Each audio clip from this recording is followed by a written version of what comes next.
মসজিদুল আকসার 11 বিস্ময়কর তাৎপর্য। আসসালামু আলাইকুম ওয়া রাহমাতুল্লাহ। প্রিয় দর্শক, মসজিদুল আকসা মুসলমানদের প্রথম কিবলা। কাবা ও মসজিদে নববীর পর এই মসজিদের মর্যাদা। ইসলামের অসংখ্য ঘটনা ঘটেছে এই মসজিদ ঘিরে। মসজিদুল আকসা মুমিনের অনুপ্রেরণার নাম। এই মসজিদের নাম শুনলে আমরা যতটা আপ্লুত হই, অন্য কোনো মসজিদের নাম শুনলে ততটা হই না। প্রিয় দর্শক, মসজিদুল আকসার সঙ্গে জড়িয়ে আছে প্রিয় নবীজি সাল্লাল্লাহু আলাইহি ওয়াসাল্লামের মিরাজের ঘটনা। কোরআন সুন্নাহর দলিলের আলোকে মসজিদুল আকসার 11টি অনন্য তাৎপর্য ও বৈশিষ্ট্য থাকছে এই প্রতিবেদনে। প্রথম কিবলা। মুসলমানরা কিবলার দিকে তাকিয়ে নামাজ আদায় করেন। মসজিদুল আকসা মুসলমানদের প্রথম কিবলা। ইসলামের প্রাথমিক পর্যায়ে নবীজি সাল্লাল্লাহু আলাইহি ওয়াসাল্লামের উপর যখন নামাজ ফরজ হয়, তখন তিনি ও সাহাবীরা মসজিদুল আকসার দিকে ফিরে নামাজ আদায় করতেন। মদিনায় হিজরতের পরও 16-17 মাস পর্যন্ত কিবলা ছিল মসজিদুল আকসা। পরবর্তীতে নবীজি সাল্লাল্লাহু আলাইহি ওয়াসাল্লামের আকাঙ্ক্ষার প্রেক্ষিতে মহান আল্লাহ বাইতুল্লাহকে কিবলা নির্ধারণ করেন। হযরত আব্দুল্লাহ ইবনে আব্বাস রাদিয়াল্লাহু তাআলা আনহু বলেন, নবীজি সাল্লাল্লাহু আলাইহি ওয়াসাল্লাম মক্কায় থাকাকালীন কাবাকে সামনে রেখে জেরুজালেমের দিকে ফিরে নামাজ আদায় করতেন। মদিনায় হিজরতের পরও 16 মাস পর্যন্ত এভাবে নামাজ আদায় করেছেন। এরপর কিবলা কাবার দিকে ফিরিয়ে দেয়া হলো। কোরআন থেকে স্বীকৃত পবিত্র ভূমি। মসজিদুল আকসা এবং আশপাশের এলাকাকে পবিত্র কোরআনে পবিত্র ভূমি আখ্যা দেওয়া হয়েছে। এটাও মসজিদুল আকসার অনন্য বৈশিষ্ট্যের একটি। এ মর্মে মহান আল্লাহ বলেন, পরম পবিত্র ও মহিমাময় সত্তা তিনি, যিনি স্বীয় বান্দাকে রাত্রিবেলায় ভ্রমণ করিয়েছিলেন মসজিদুল হারাম থেকে মসজিদুল আকসা পর্যন্ত। চার দিকে আমি বরকত দান করেছি, যাতে আমি তাকে আমার নিদর্শন সমূহ দেখিয়ে দেই। নিশ্চয়ই তিনি সর্বশ্রোতা ও সর্বদ্রষ্টা। মিরাজের সূচনা স্থল। ইসরা ও মিরাজের সফর নবীজি সাল্লাল্লাহু আলাইহি ওয়াসাল্লামের জীবনের বিস্ময়কর ঘটনা ও আল্লাহর নিদর্শন। বাইতুল্লাহ থেকে মসজিদুল আকসা পর্যন্ত ভ্রমণকে ইসরা এবং মসজিদুল আকসা থেকে উর্ধ্বকাশের ভ্রমণকে বলা হয় মেরাজ। সেই হিসেবে নবীজি সাল্লাল্লাহু আলাইহি ওয়াসাল্লামের মিরাজের সূচনা হয়েছিল মসজিদুল আকসা থেকে। এ কারণে বলা যায় মসজিদুল আকসা নবীজি সাল্লাল্লাহু আলাইহি ওয়াসাল্লামের মিরাজের সূচনা স্থল। মিরাজের ঘটনা উল্লেখ করতে গিয়ে নবীজি সাল্লাল্লাহু আলাইহি ওয়াসাল্লাম বলেন, আমার জন্য বুরাক আনা হলো। বুরাক হলো গাধা থেকে বড় এবং খচ্চর থেকে ছোট একটি সাদা রঙের প্রাণী। দৃষ্টির শেষ সীমানায় তার পদক্ষেপ পড়ে।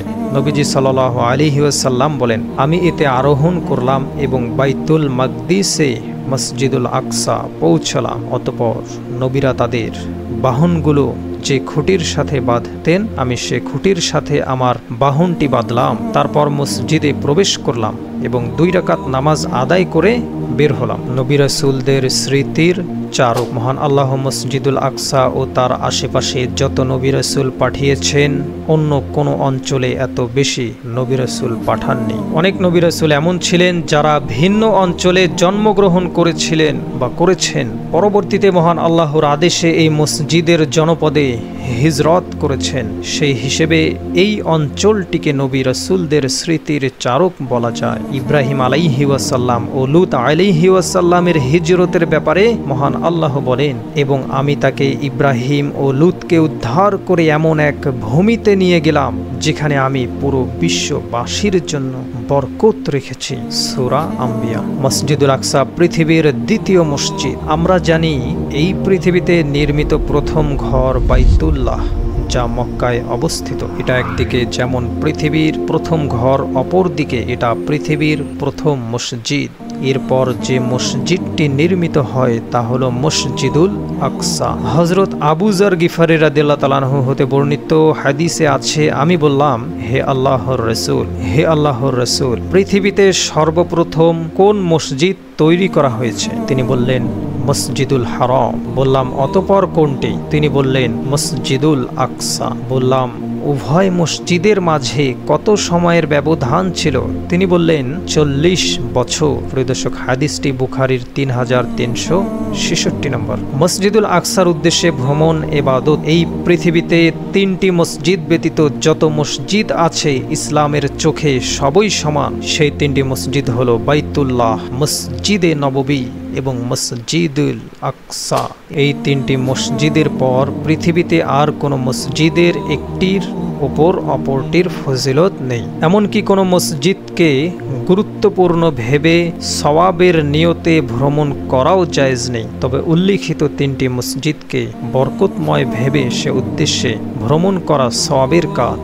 এটাও মসজিদুল আকসার একটি বৈশিষ্ট্য। নবীজি সাল্লাল্লাহু আলাইহি ওয়াসাল্লাম বলেন, মসজিদুল হারাম, মসজিদুর রসুল এবং মসজিদুল আকসা, এই 3টি মসজিদ ছাড়া অন্য কোনো মসজিদে নামাজের উদ্দেশ্যে হাওদা বাঁধা যাবে না, অর্থাৎ সফর করা যাবে না। 1 রাকাতে 250 রাকাতের সওয়াব। মসজিদুল আকসা এতটাই বরকতপূর্ণ এবং ফজিলতময় স্থান, সেখানে কেউ 1 রাকাত নামাজ পড়লে 250 রাকাত নামাজের সওয়াব হয়। হযরত আবু যর গিফারি রাদিয়াল্লাহু তাআলা আনহু থেকে বর্ণিত হাদিসে আছে, আমরা যখন নবীজি সাল্লাল্লাহু আলাইহি ওয়াসাল্লামের কাছে আলোচনা করছিলাম, আমরা তার কাছে জানতে চাইলাম কোনটি উত্তম, নবীজি সাল্লাল্লাহু আলাইহি সাল্লামের মসজিদ নাকি বাইতুল মাকদিসের মসজিদ। তখন নবীজি সাল্লাল্লাহু আলাইহি ওয়াসাল্লাম বললেন, আমার এই মসজিদে একটি নামাজ সেখানকার 4টি নামাজের চেয়ে উত্তম। প্রিয় দর্শক, এই হাদিসে বোঝা যাচ্ছে মসজিদে নববীর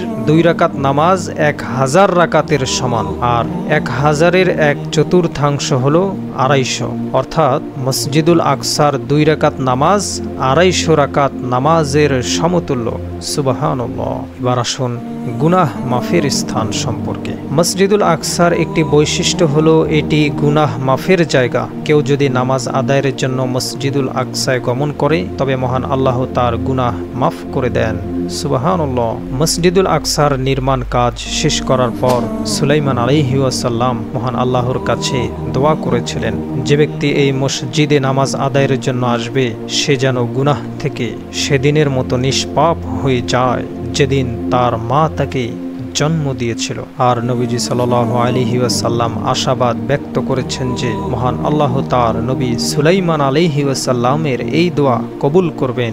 শেষ জামানার মানুষের পরম কাঙ্ক্ষিত ভূমি। প্রিয় বন্ধুরা, আমরা জানি নবীজি সাল্লাল্লাহু আলাইহি সাল্লাম বিভিন্ন সময়ে নানা রকম ভবিষ্যৎবাণী করেছেন। মসজিদুল আকসা সম্পর্কেও তার অনেকগুলো ভবিষ্যৎবাণী আছে। তার একটি ভবিষ্যৎবাণী থেকে জানা যায়, শেষ জামানায় মসজিদুল আকসা মুসলমানদের কাছে এত প্রিয় হয়ে উঠবে, এই মসজিদুল আকসাকে দূর থেকে দাঁড়িয়ে দাঁড়িয়ে দেখা যায় এমন এক টুকরো ভূমি তাদের কাছে পৃথিবীর সব কিছু থেকে প্রিয় ও মূল্যবান হয়ে উঠবে। এ ব্যাপারে নবীজি সাল্লাল্লাহু আলাইহি সাল্লাম বলেন, খুব শীঘ্রই এমন হবে যে একজন মানুষের জন্য তার ঘোড়ার রশির দৈর্ঘ্য পরিমাণ ভূমি যেখান থেকে বাইতুল মাকদিস দেখা যায় সেটা তার কাছে সমগ্র দুনিয়া থেকে উত্তম হবে, অথবা দুনিয়া ও দুনিয়ার মাঝে যা কিছু আছে তার থেকে উত্তম হবে। ইয়াজুজ মাজুজের ধ্বংসস্থল। কিয়ামতের অনেকগুলো গুরুত্বপূর্ণ ঘটনা ঘটবে মসজিদুল আকসা ও তার আশপাশের ভূমিতে। কিয়ামতের বড় বড় প্রসিদ্ধ 10টি আলামতের একটি হলো ইয়াজুজ মাজুজের আবির্ভাব। এই ইয়াজুজ মাজুজ ধ্বংস হবে মসজিদুল আকসার পার্শ্ববর্তী একটি পাহাড়ে। ইয়াজুজ মাজুজের ঘটনা বর্ণনা করতে গিয়ে নবীজি সাল্লাল্লাহু আলাইহি ওয়াসাল্লাম বলেন, এরপর তারা ইয়াজুজ মাজুজ অগ্রসর হতে থাকবে। পরিশেষে তারা জাবালে খামার নামক একটি পাহাড়ে গিয়ে পৌঁছবে। জাবালে খামার হলো বাইতুল মাকদিসের একটি পাহাড়।